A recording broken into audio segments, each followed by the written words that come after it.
Hi everyone, we're moving on to lecture 3 and we're covering Mexican California. And so from last week we see this transition from Spanish into Mexican California. And the question that we're asking is what is really different about California under Mexican rule? And a quick overview.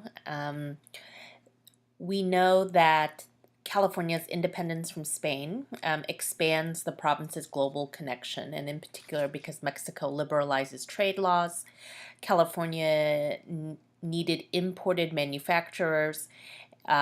Increasingly, foreigners began to enter the province, and in particular, the U.S. expands its Pacific presence, and in particular, Hawaii will become very important to the economy of California. And the other sort of key feature, if we want to understand the Mexican rule of California, that oftentimes it's considered Mexico's misrule of California. In between 1821 and 1846, this was a very politically tumultuous time. In particular, because Mexico was governed largely by military dictators, and there was ongoing power struggles in Mexico between wealthy landowners, the Catholic Church, against criollos and mestizos. And in particular, given that California was a province, if we think about the geography of Mexico, that California was very much beyond the pale of geography, that is, that far from the center of Mexican politics. And so what we see is that despite having a constitution in place, an entire nation's rules, Mexico's policies were never really enforced in California, which resulted in chaos both at the governmental level, at the local level, and some key factors of living in California in this time period would be the violence that characterized it. And so the non-enforcement of policies in California would lead to a number of issues. One was that there'd be a series of governors appointed by Mexico in Mexico City.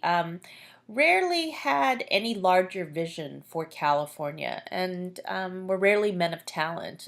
There was no legislature in California. There were few lawyers to adjudicate any problems that went on. And that very much what we see oftentimes in California was a transfer of power from Spanish to Mexican California in name only. And in a lot of ways that we see that there was little change in terms of who held power in this time period. And we certainly know that uh, the plight of the neophytes or Indians who were brought into the mission system and exploited, and they and in many ways their situation changed very little, even with the independence from Spanish rule. One important hallmark of the transition from Spanish to Mexican California was the secularization of the mission system. And in the 1930s, this was key.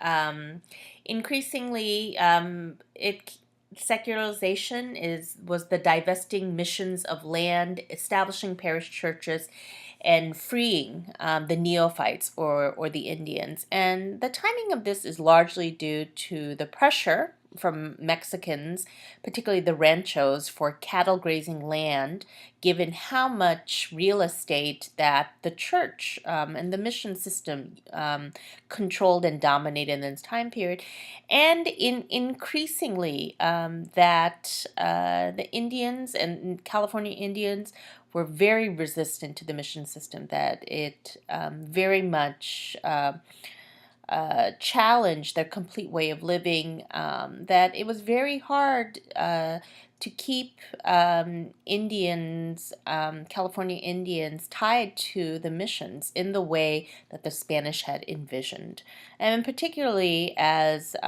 literally an enslaved labor force. The person that issues the secularization order is Jose Figueroa.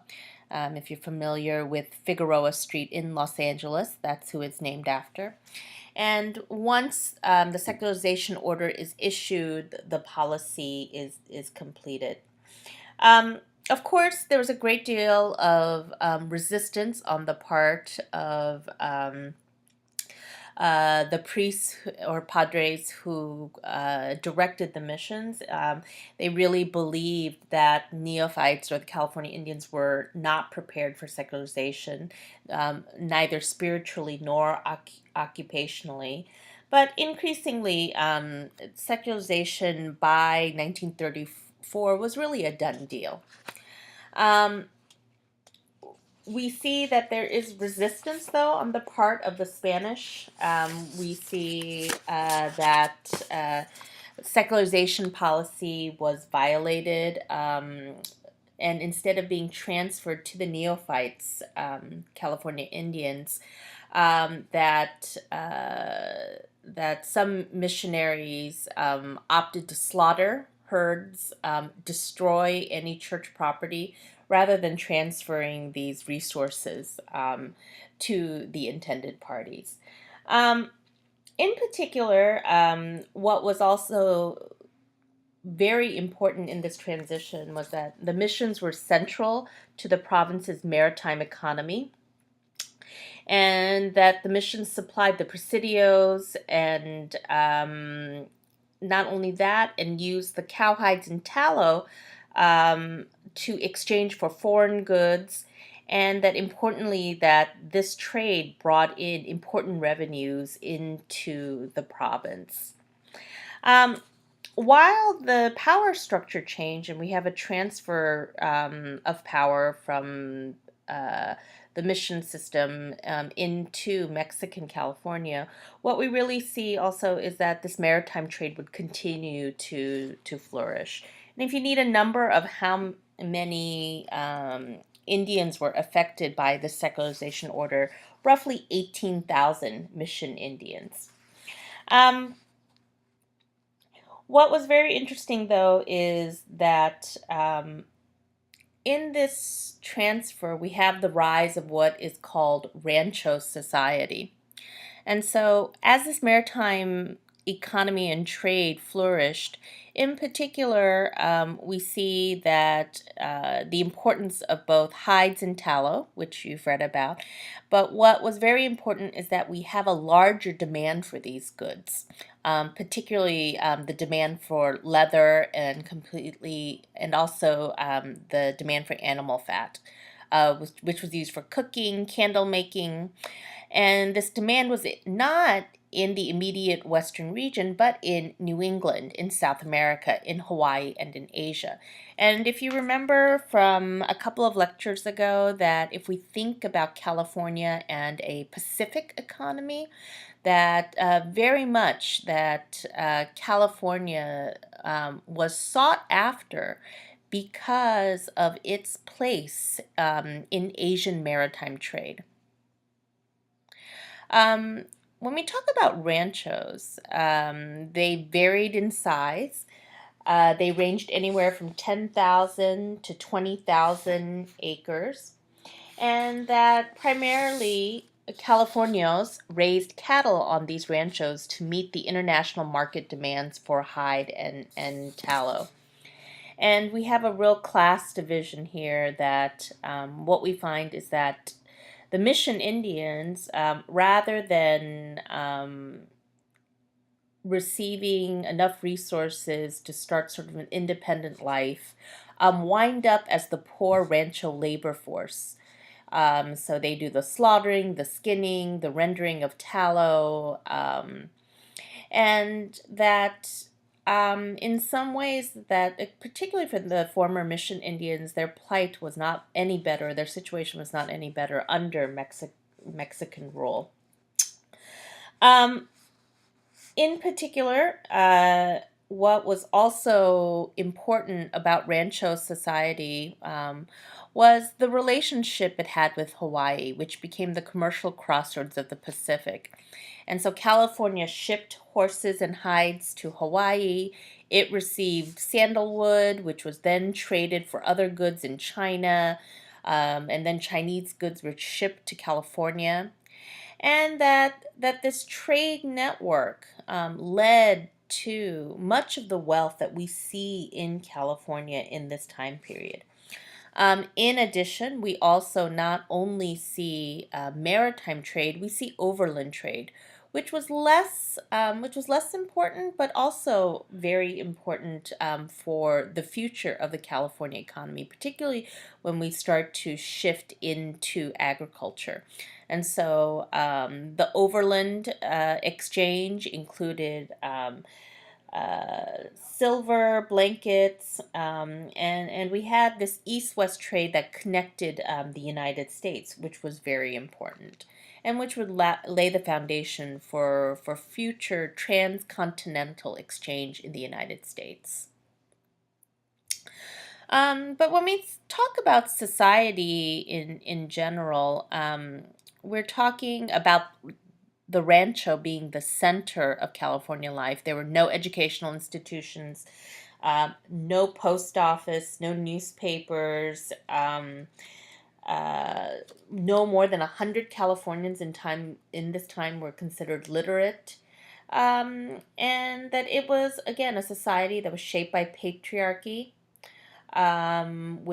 with the double standards that come with such a society. But what was unique in this time period compared to the rest of North America was that women could own land, which was unique. But if we think about then the difference between the Atlantic and the Pacific coast in this time period, we see that in some ways Rancho society was a step behind.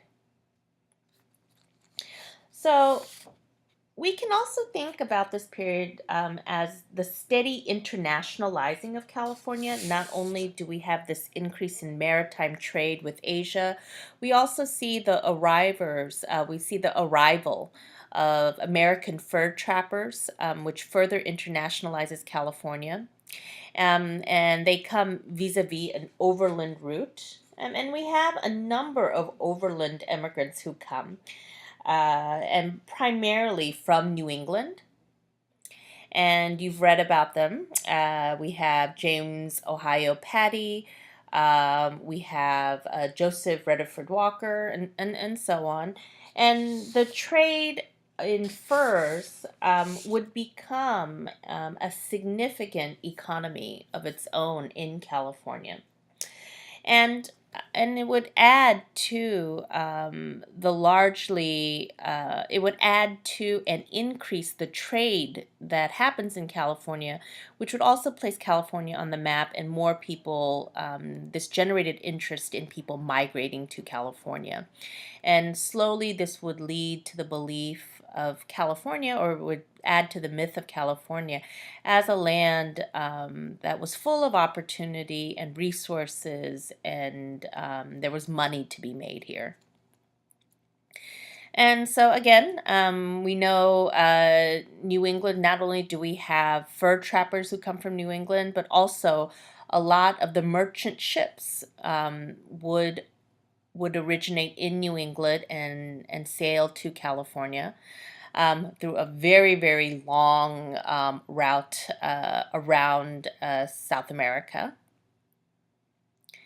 And in particular, some names that we're familiar with already. John Sutter would build a Pacific connected trading post, which would later be known as Sacramento. And then the most famous one, or infamous one that we know about, and you have a reading on, is the Donner Party, which was the first mass-scale documentation of cannibalism, and it enters the U.S. and in terms of just sort of the larger U.S. Ideas about the frontier and about settlement, particularly the aspect of cannibalism, would generate high interest in the Donner Party, even today. And you have a Pacific profile that you've read in your book about Alpheus Thomas and the importance of California in the China trade, which is useful to read. And a quick wrap up of this lecture. Again, if you want to think of the sort of the key facts about Mexican California, is that it really gives rise to the internationalization of California. Mission Indians and poor Mexicans don't fare well in this transition to Rancho California. This means that wealth and land is concentrated in the hands of a few Mexican families. We also know that on the eve of statehood, we see that the province of California is very disorganized. There are no significant institutions. There's no strong impact of a central government. That in many ways it's sort of an anything goes society, and we know that these will all be factors into how California will enter as an American state.